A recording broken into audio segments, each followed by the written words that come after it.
Hello friends, this video will help you understand what an infographic is, how to create an infographic, and provide you with extra tips on how to do the best job possible when creating your infographic for this course. Don't worry, I know you're going to do a great job, and please take notes. Our course Canvas site has plenty of instructions that will help you. Please read the assignment prop, i.e. the instructions on Canvas. There are a ton of detailed instructions that will help you. There's also lots of examples, there's lots of tips, so please go to Canvas/assignments and click on the infographic assignment and read the instructions. But I'm hoping this video helps you do an even better job, so please take notes, please pay attention. So, what is an infographic? Well, here's the answer. 1. An infographic is a collection of imagery, charts, and text that gives an easy-to-understand overview of a topic. 2. An infographic is a chart, diagram, or illustration that uses graphic elements to present information in a visually striking way, and that's very important. A good infographic is visually striking, and that means you deliver reliable data, great evidence, but it's presented in an aesthetically pleasing way that is easy to read, and then it fits nicely on 1 or 2 pages. 1 page is fine, take 2 if you need, and actually follow the instructions, do whatever it says. That means that it has to teach the reader, and it has to look pretty while it's doing that. Even more simplified, teach your audience using text and images. Text can be single words, sentences, and short paragraphs, but nothing excessively long. And use plenty of images. Use enough images to tell your story. Use enough pictures and words to tell your story. If you want to be safe, go on the longer side. Now, your infographic is intended to teach its reader. It's supposed to be didactic and have lots of data, use multiple images and different kinds like graphs, photographs, icons, etc. And yes, it's okay to use images that you find. You don't have to make them yourself. An infographic also has text, i.e. words, although long paragraphs should be avoided. And the one thing that it absolutely has to have is citations. You must include citations. This is crucial. You must provide evidence. Now, there are several great prompts on Canvas. Please read those. There are prompts on Canvas that will help you provide great college-level citations. Please read them. But the easy answer is citations should have the name of the author, the title of the source, whether it's a YouTube lecture or article, doesn't matter, the year it was published, and the page number or time you found the information in that page or video. Here's what it will look like if you cite one of my amazing YouTube video lectures. You got the name, title, year published, and then the time where you got the information. So, author's name, title of the source, whether it's an article or video, again, it doesn't matter. You can put the title in quotation marks, or if it's the title of a book, then you can put the book italicized. Quotation marks works most of the time. And then put the year the source was published, then the time where you got the information or the page number. And it's very important. This is how you should cite your sources for an infographic. So there's a very important slide here. Cite evidence used as a footnote or an endnote, and it really doesn't matter because they're essentially the same thing if you only put 1 page. That's because it's going to put all the information at the bottom. So footnote or endnote. That's when you put a number where you include the information that you use, and then the full citation goes at the bottom, just like you see on the slide. And if you look closely on the left or the right, where it's zoomed in on the right, you see the numbers where the data is given.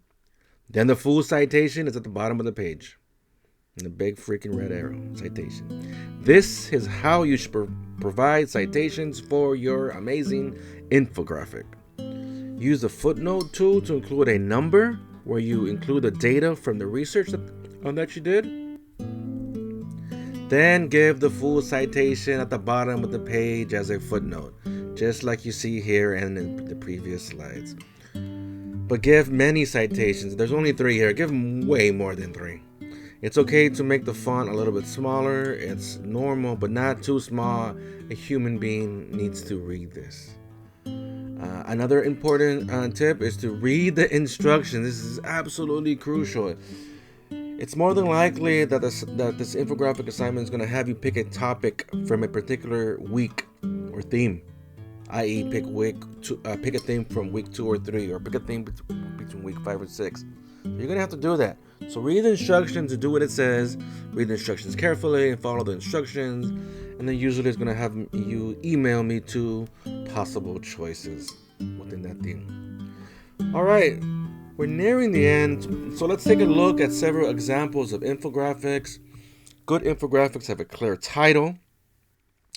Think of the title as a thesis statement.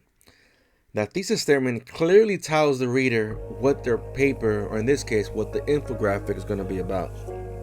So a good infographic has a title, clear title, has great images, has many images, and different types of images. A good infographic is pretty, yes, it's aesthetically pleasing because it's effectively organized. Maybe that's the most important. Effectively organizing the text and the images. It makes sense when you read this thing. A good infographic has, again, a great title, has great data, has great research, a great quality and quantity of images. Look at this one. This is, wow, very organized. It's not crowded at all. And there's not a lot of dead space. Don't leave a lot of empty spaces. That's opportunity cost. That's missing points. This is your opportunity to show what you learned. Now, you either do that through an essay or through a video, and in this case, through an infographic on 1 page. This infographic has been organized information and maximizes the space on only 1 page. If you look again, there's lots of data. It doesn't waste space. It doesn't crowd the 1 page. Again, if you're feeling uncertain, it's probably better to have more data than less. Again, as you go through these examples and the examples on Canvas, and maybe the examples that you find online, ask yourself, what's good or bad about the infographic? What's good or bad about this one? Then try and replicate the good aspects and then avoid the bad aspects.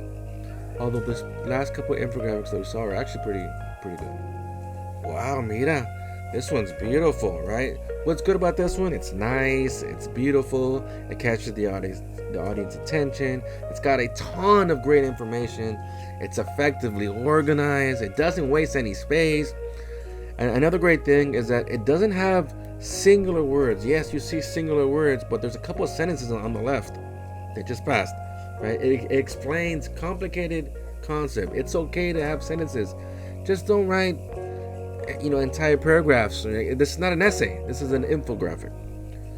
Again, and the one thing that's crucially important that has not been on the previous slides is citations. You must have citations. You need to show your research and evidence through citations. Here's another great work, very organized. It's got plenty of images. There's lots of data, but it doesn't have citations. Have citations. Geez, very impressive. Tons of data. That's very important. Tons of data. Great images, effective images, images that make sense and connect with the data. Extremely organized, doesn't leave empty spaces at all, but it's still organized and pretty, and it still needs lots of citations. Wow, look at another amazing job. And all of this only fits on 1 freaking page. There's tons of data. It's easy to read. It's organized, which makes it easy to read, but it's still missing citations, and you must include citation. This one only has 1 image. Kind of works. It's the artist choice. Kind of works, but not really. It's fairly organized. There's definitely room for improvement. Now take a second and tell me what's good or bad with this one. What can be improved? There's no title. How the reader's supposed to know what they're supposed to learn? There's only one image. There's not nearly enough data, and you can look at all the dead space, the empty spaces. You're wasting a lot of space. There's no citation. There's no real data on this one. What about this one? Where's the information? Where's the citation? What specifically are we supposed to learn? What is the author trying to teach us? There's only one image. Again, very organized, good data. But as a general rule, the more the better. But this isn't bad. Right? This isn't bad. Now again, as we wrap up, there are plenty of more instructions on Canvas. You see them run through here. Please click on Canvas assignment and read these instructions. There's more info. There's more examples to help you. I know you're gonna do a great job. So please go ahead and, again, even if you watch this video 10 times, please look at the examples and the evidence on Canvas. And last slide. Finally, how can you make your infographic? Most students these days, very tech savvy. The choices are nearly endless. People might use an infographic template that you find online, and that's not a bad idea. But probably Adobe, PowerPoint, Google Slides are probably the most common. Do what works for you. And thank you for watching. If you need to watch again, please watch again, and please read the instructions on Canvas. Don't worry, you're gonna do great. If you follow the instructions, you're gonna do great. I believe in you. Have an amazing day. Be safe. I hope you have a blessed day.